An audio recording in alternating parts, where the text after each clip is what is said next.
social, l'équation est si difficile quand des situations alarmantes nous sont dévoilées chaque semaine dans nos permanences. Dans ce contexte, comment expliquer alors que des enfants d'élus en exercice ou des conjoints d'enfants d'élus en exercice se voient attribuer un logement social à Paris?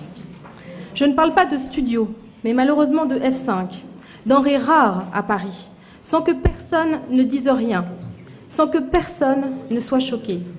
Sans doute parce que personne ne le sait, même les membres des commissions. Je pense donc que nous assistons, partout dans Paris, à un simulacre d'équité et de transparence. Et par notre silence, nous cautionnons ce système.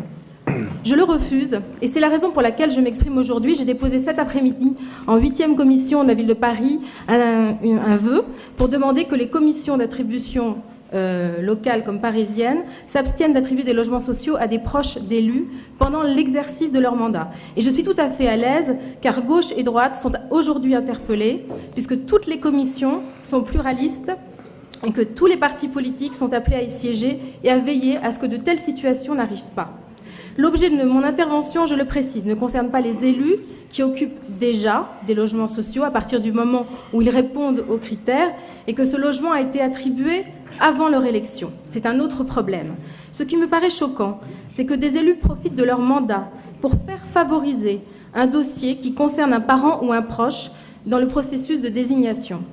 En la matière, je pense que les élus doivent avoir moins de droits que le citoyen lambda, que les élus doivent être exemplaires et renoncer parfois au détriment et au désavantage de leur famille à certaines prérogatives. C'est très important pour retrouver la confiance de nos concitoyens dans leurs élus. J'attends donc avec